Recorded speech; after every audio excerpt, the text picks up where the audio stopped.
دنیا کی سب سے اونچی پہاڑ کی چوٹی ماؤنٹ ایوریسٹ، جس کی اونچائی 29,028 فیٹ یعنی 8,848 میٹر ہے، جس کو فتح کرنے کا خواب یعنی وہاں تک پہنچنے کا خواب جو بالکل بھی مشکل ہے، وہاں کے حالات اتنے مشکل ہیں، لیکن پھر بھی ہزاروں لوگوں نے اس خواب کو لیے ہوئے کہ ہم اس چوٹی کو فتح کریں گے، لوگ نکلے، لیکن بدقسمتی سے وہاں کے حالات، وہاں کا ٹیمپریچر، ایولانچ وغیرہ کی وجہ سے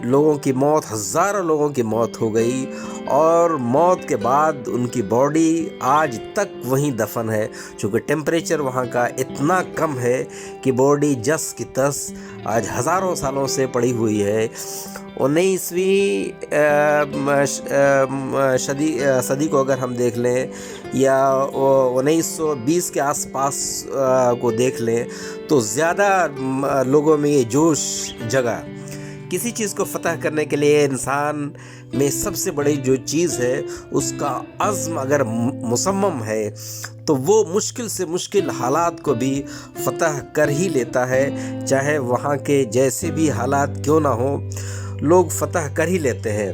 آخر اس کارنامے کو کر دکھایا تھا 29 مئی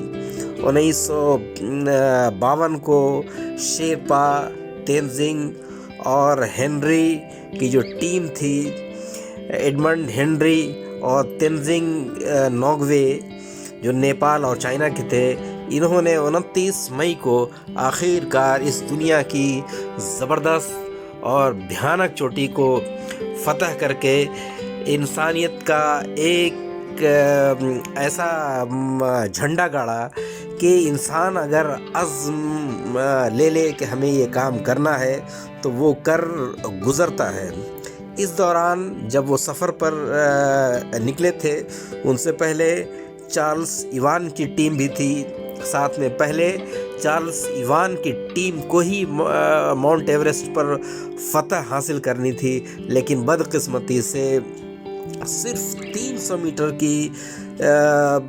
وہ دوری پر، 300 فٹ کی دوری پر وہ لوگ نہیں کر پائے، ہمت وہ جواب دے گئی۔ اس کے بعد ایڈمنڈ ہنری اور تینزنگ نوگوے کی ٹیم جو تھی، ان کو آگے جانا تھا اور یہ لوگ پھر وہاں سے نکلے، لیکن راستے میں ایسے حالات ہوئے جہاں پر یہ لگ رہا تھا کہ بالکل اب وہ ان کی ہمت جواب دے گی، لیکن وہ لوگ بالکل ڈٹے رہے۔ چونکہ آکسیجن کی کمی ہوتی ہے وہاں پر، تو آکسیجن ساتھ میں لے آنا پڑتا ہے۔ مشکل سے مشکل ترین حالات میں یہ دونوں شخص لگے ہوئے تھے، صرف ان کا مقصد یہ تھا کہ ہے منزل جن کی بام عرش پہ وہ میر کارواں ہیں ہم، یہ دونوں یہ سوچ رہے تھے۔ ان کی نگاہیں وہ ماؤنٹ ایوریسٹ کی سب سے اونچی پہاڑی پر ٹکی ہوئی تھی، وہ جسمانی تکلیفات کو وہ بالکل بھی نظر انداز کیے جا رہے تھے، اور دھیرے دھیرے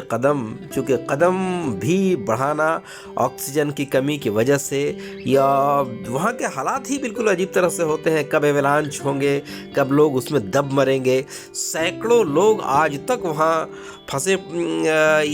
یعنی ان کی ڈیڈ باڈیز وہاں پر پڑی ہوئی ہے، لیکن ان لوگوں نے جذبہ دکھایا اور آخر تک اپنے وہ جذبے کو برقرار رکھا، اور اس کا انجام یہ ہوا کہ ماؤنٹ ایوریسٹ کی چوٹی کو فتح کرنے والے یہ دونوں ایڈمنڈ ہنری اور تینزنگ نوگوے جو تھے، ان لوگوں نے فتح کر یہ ثابت کر دیا کہ انسان میں اگر عزم ہے کہ کچھ کر گزرنے کا مصمم ارادہ ہے کہ ہم یہ کام کر لیں گے، تو اس کے لیے بڑی سے بڑی مشکلات بھی سر نگو ہو جاتی ہیں۔ اب سوچئے ہمالیہ جیسی اونچی چوٹی کو فتح کر پانا،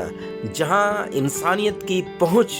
بالکل بھی ناممکن تھی، کبھی کسی نے سوچا نہیں تھا کہ کوئی انسان ہمالیہ کی اس چوٹی پر، اس اونچائی پر جا کر ایک پرچم وہ لہرائے گا، لیکن ان دونوں نے وہ کارنامہ کر دکھایا ہے۔ انسانیت نے ایسے ایسے عجوبے اپنے عزم کے بنیاد پر کیے ہیں جس کا کوئی حساب نہیں ہے۔ قدم پیچھے ہٹانا عزم کی توہین ہے ہمدم۔ تھینکس۔